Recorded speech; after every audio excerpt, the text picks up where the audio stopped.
Dear students, the video is on adaptation and its types. Before starting, I would like to thank the Zoological Society of Assam for taking this initiative.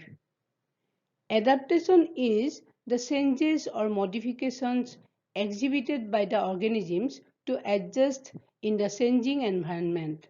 You all know that the environment is ever changing, so organisms have to change themselves to survive in the new environment.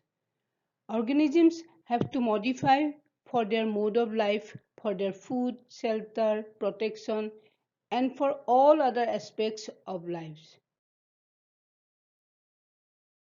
In this video, we will learn how the organisms adapted to their environment and why the organisms succeed to adapt in their environment.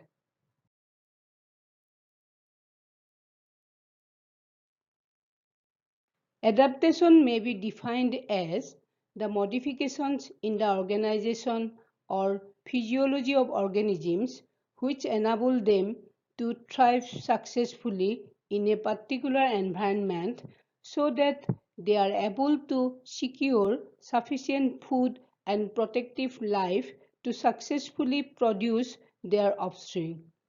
In simple language, adaptation is the morphological or physiological modification in an organism to adjust itself successfully in a particular environment. Adaptations can be classified under 5 headings: structural adaptation, physiological adaptation, behavioral adaptation, protective adaptation, and animal association. Now, structural or morphological adaptation. This type of adaptations include changes in the structure or morphology of organisms.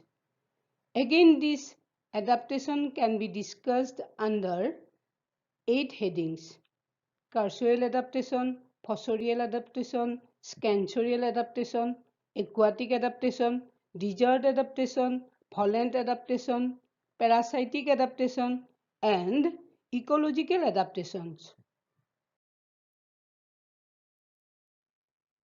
Now, let's talk about different types of structural adaptation. Firstly, cursorial adaptation. Cursorial type of adaptation is observed in fast-running animals, for example, in horse, giraffe, deer, etc. They are modified in different aspects. Body contour. All the cursorial animals are streamlined, which offers least resistance to the air. They possess digitigrade and unguligrade foot posture. In unguligrade, they walk or run on the digits of their feet. Example, dog. In case of unguligrade, the animals walk or run on the hoof, that is the modified nail which is observed in horse. Lengthening of distal segments of limb is one of the important modifications in cursorial adaptation.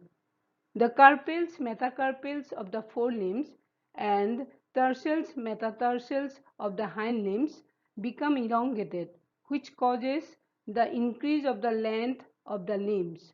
So, ultimately, the long limbs cover more distance in each step.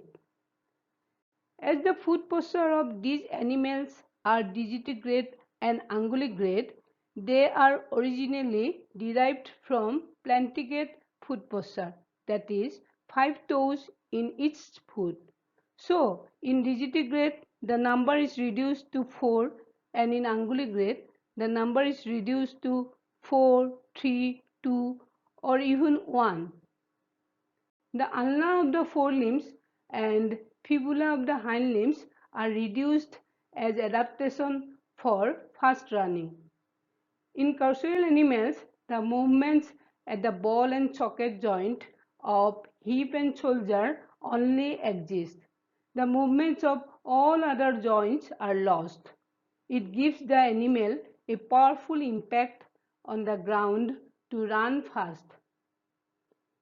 In cursorial animals, The tail acts as a balancing organ while running. The tail is short and heavy in heavy animals and long and slender in light animals. The limbs of fast runner animals have strong and powerful muscles. In addition, a set of spring ligaments is also developed on the posterior surface of the foot. Some carsuel animals, such as marsupials, are bipedal forms. Mental precocity is also one interesting adaptation in carsuel animals. The young ones are very active and they follow their parents and others immediately after their birth. Fossorial adaptation.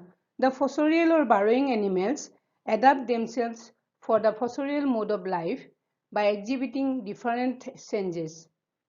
Body form. The body form of the burrowing animals is worm-like, cylindrical, fusiform, or spindle-shaped, which help them in burrowing. Head is indistinct from trunk. It is incipient, roughly conical. Neck is absent or short.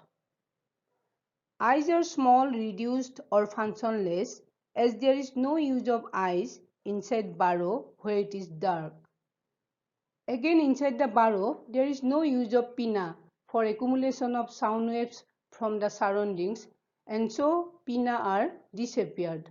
Of course, they are sensitive to sound waves passing through the soil. As they live inside burrows, their feeding habits are also changed. Tactile organs are specially developed in fossorial animals to compensate sight and hearing. The most important fossorial adaptation in fossorial animals is possession of digging organs by which they dig or burrow, and these organs may be forelimbs, teeth, snout, etc. Tail is either reduced or vestigial. Of course, in moles, it acts as a tactile organ as it moves backward through the burrow.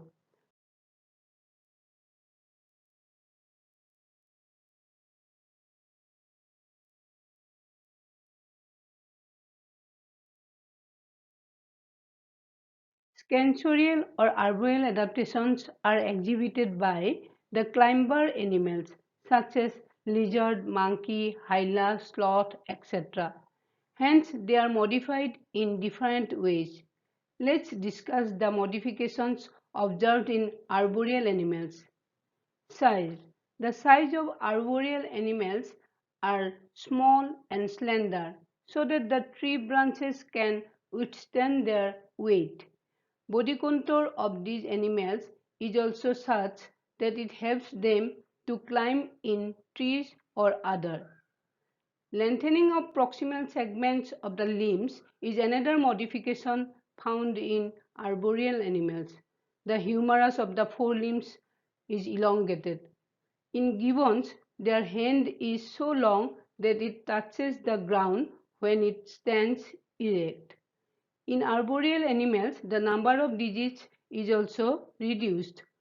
Tree sloths have 2 digits in hand, 3 digits in feet. In spider monkey, the thumb is reduced. In some arboreal forms, the hind limb or both the hind limbs and forelimbs are prehensile type with opposable digits.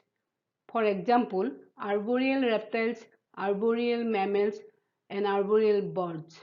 In chameleon, the digits are arranged into opposable handles of 2 and 3 digits in both fore and hind limbs. In other arboreal forms lacking grasping feet exhibit other modifications or arboreal structures, such as claws in cats, lizards, adhesive disc in tree porcupines.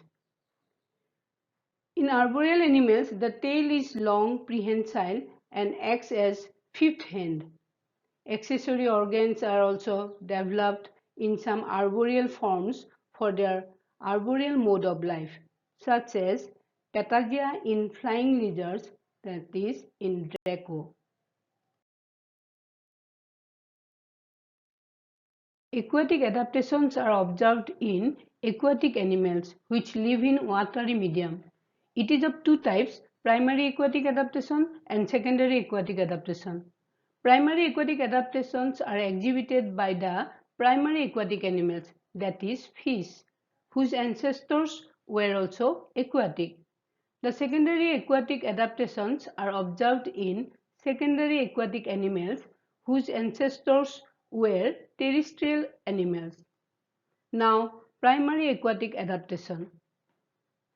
The fishes have a streamlined or spindle-shaped body which offers least resistance in water while swimming. Presence of fin is an important adaptation in fishes. Different fins such as pelvic fin, pectoral fin, dorsal fin, anal fin, and caudal fin all help the fishes in swimming. Students, you all know that respiratory organs of fishes are gills by which they exchange gases in aquatic medium. In fishes, muscles are arranged in the form of bundles separated by myocomata.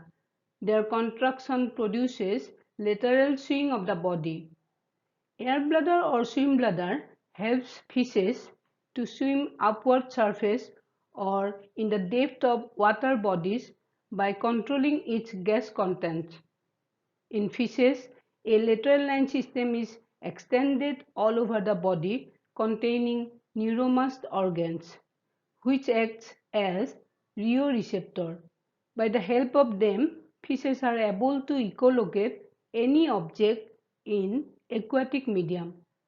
Skin or integument of fishes is also protected with scales or mucus. Secondary aquatic animals modify themselves for the aquatic mode of life. Their body becomes streamlined, tail is enlarged. Ultimately, it helps them in swimming. In secondary aquatic animals, the neck is shortened and becomes immobile. The integument or skin loses exoskeletal structures such as hair, scale, and becomes smooth and naked. In cetaceans and in sirenians, even the sweat glands and sebaceous glands are absent, and to compensate those, a fatty layer blubber is deposited below the skin. It retains the body weight and reduces specific gravity of the body. Modification of limbs in secondary aquatic animals is significant. In aquatic mammals, the hind limbs are lost and the forelimbs are modified into flippers. In killer whale, a dorsal fin is present in the form of a fold of integument. The tail is flattened and acts as a caudal fin which propels the body forward. Sense organs. The nature of eyes is fish-like, nictitating membrane is absent, and the eyes are protected from water secreted by Hardenian glands. External ears are absent, and internal ears is also modified for aquatic mode of life. Teeth. Except sea cows and walruses, the aquatic mammals lost power of mastication.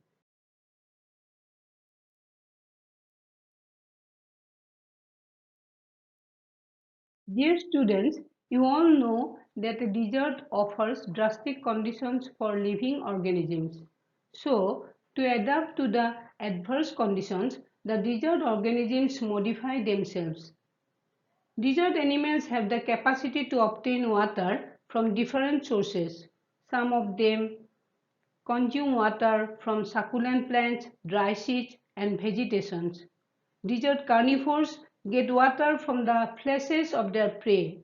Interestingly, skin of some animals like mollusks is hygroscopic, by which they can absorb water like a blotting paper. Students, you all know about camel, which is also known as sheep of deserts. They develop water cells in stomach wall to conserve water. They also excrete very less amount of urine. The body of some desert animals is covered with thick dermal scales or bony squid, by which they avoid loss of water. The number of sweat glands is also reduced or totally absent. They also excrete concentrated urine to prevent loss of water from their bodies. For protection against the scorching sun, maximum desert animals live in burrows at the daytime. Others hide themselves under some suitable shelter. Some desert animals are accustomed with the high temperature of the deserts. They are also protected by their scales, spines, or dermal scutes. For protection against sand and storm, they have well-developed and specific eyes, ears, and nostrils. As most of them have long legs, which also help them to lift the body above the ground, avoiding direct contact of the body with the burning sand. For example, kangaroo. Possession of venom is another desert adaptation by which the desert animals can protect themselves from their predators. For example, rattlesnake. Coloration in desert animals is found to match with the sand dunes. They also protect themselves from their predators by camouflaging. Warning coloration is also exhibited by the poisonous animals in deserts. Sense organs, that is the organs of sight, smell and hearing, are specially developed. Desert animals are also very intelligent. For example, kangaroo rats, when they are attacked by a rattlesnake, they throw sand and gravel in the face of the snake with the help of their hind legs. Aerial or volant adaptations. The flying animals exhibit volant or aerial adaptation due to which they are able to fly in the air. Some volant animals are capable of sustained flight for hours together, and this is called true or active flight, which is observed in bird and bat. But some volant creatures can simply glide in the air for a brief period of time, and this is called passive flight or gliding, which is seen in flying fishes, flying lizard, etc. So, volant adaptation can be discussed under two headings: active volant adaptation and passive volant adaptation. Now, active volant adaptation in birds. The body of a bird is spindle-shaped or boat-shaped, which provides least resistance in the air. It also helps in propelling the body through the air. Having feathers is an unique character of birds, which act as blanket. The feathers also prevent loss of heat from the body.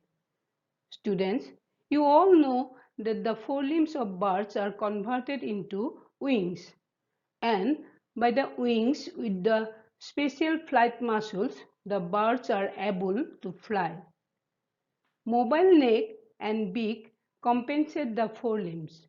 The beak is adapted for picking up food, and depending on the types of foods and feeding habits, the beaks are also modified to different shapes and size. Bipedal locomotion is another volant adaptation in birds.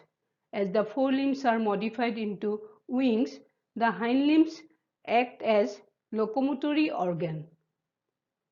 Parsing mechanism is observed in birds, and for that, the muscles of the hind limbs are strongly developed and modified. It is so efficient that when a bird sitting on a twig, it can even sleep without fear of falling down. Birds have a short tail with a tuft of long tail feathers which act as a rudder during flight. Students, these are all about birds. Now let's discuss volant adaptation on bats. The wings of bat, the alar membranes also called patagia, are the extensions of the skin of the body from shoulder to the hind limbs, which is supported by the bones of forelimbs. All the bones of forelimbs except carpals and the thumb become elongated. Again, the metacarpals of second, third, fourth, and fifth digits are long, thin, and flexible. The hind limbs are also modified for this aerial mode of life.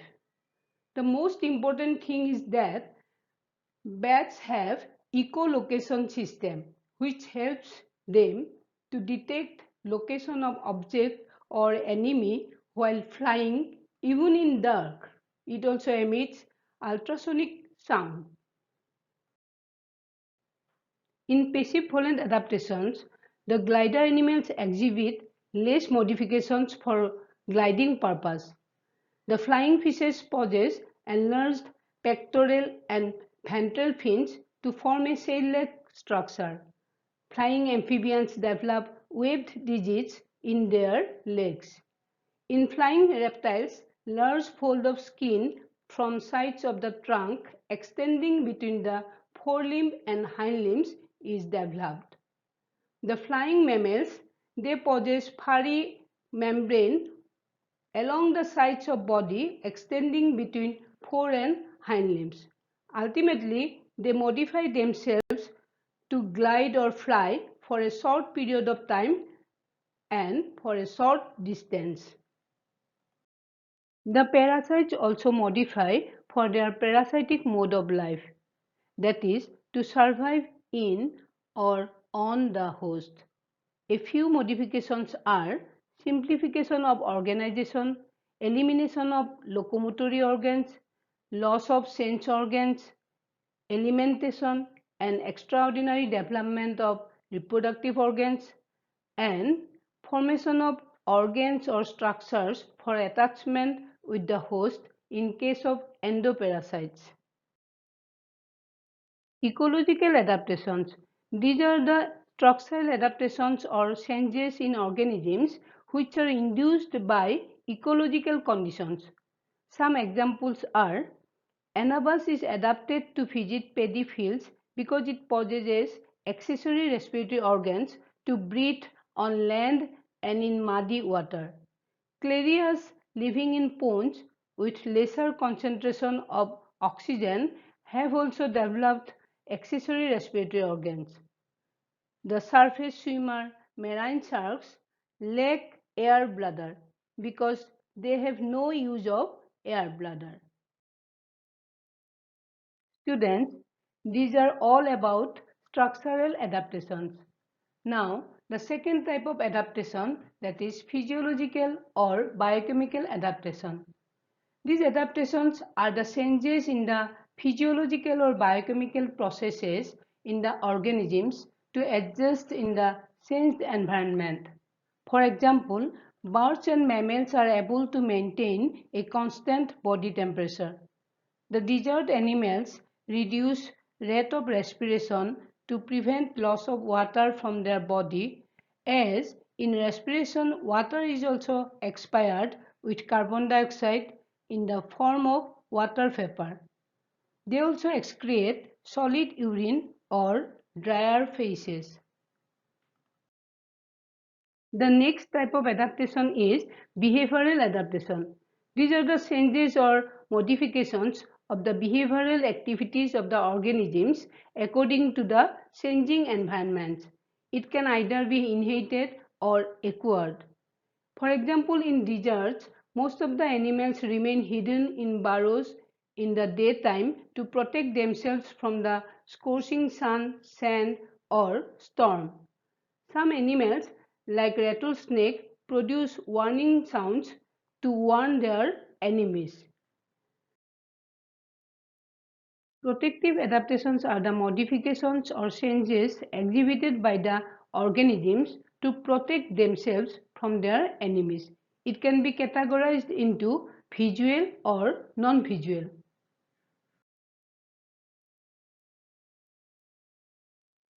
Visual adaptations can be divided into 7 types. Protective coloration means harmonization of color, tone, body shade of the animal with the surroundings so that they are not distinguishable. For example, polar animals. By aggressive coloration, animals are able to frighten their enemies. Many species of moth and butterflies have large, prominent eye spots on their wings. And when they face any danger, they suddenly move the wings, exposing the eye spots, which scares the enemies. Alluring coloration is that type of coloration by which animals allure their prey to come nearer to them so that they can attack and consume as food. For example, some spiders resemble in color with flowers. Some bright colors such as red, black, yellow, either in patches or stripes, are exhibited by both poisonous and non-poisonous animals in warning coloration. For example, coral snake. Mimetic coloration is that type of coloration in which the color of an animal resembles with the color of some other living or non-living objects. For example, the color of Indian deadleaf butterfly Colima resembles to a dead leaf. Recognition marks is used by the individuals of the same species to recognize others of their species. For example, seabirds lay eggs with particular marks to recognize them on sea beach. Sexual coloration. In birds and mammals, the males are more colored than their females. This helps to protect the females from predators, especially when they are nestling. Animal association adaptations. There are many animals of the same group or of different groups which live together exhibiting different degrees of association, and they are adapted likewise. It is of four types: socialism, commensal adaptation, symbiotic adaptation, and parasitic adaptation. Socialism is that type of animal association in which animals live together forming a society or a colony. They are differentiated for their works and are also adapted or modified for performing their own tasks in the society. For example, bees, wasps, ants, etc. The commensal adaptation is observed among the animals with commensal association. In this type of animal association, the parasite is always benefited, but the host may or may not be benefited. For example, in the association of hermit crab and sea anemone, both are adapted to be benefited. In symbiotic adaptations, animals are adapted in such a way as to benefit each other and they become physiologically interdependent. For example, in the association of flagellates and termites, both are benefited. Parasitic adaptation is the adaptation of parasite which lives together with the host and gets benefited, causing harm to the host. For example, hookworm, roundworm, louse, bedbug, etc. etc. Let's conclude the talk with the significance of adaptation. Adaptation is of a vital importance for the organisms since it enables them to maintain themselves successfully in their environment. It increases the chances of survival, that is, adapted organisms have less chance to be extinct. Adaptation is of great significance from evolutionary point of view. It can be said that adaptation leads to evolution. Without adaptation, evolution is impossible. Thank you.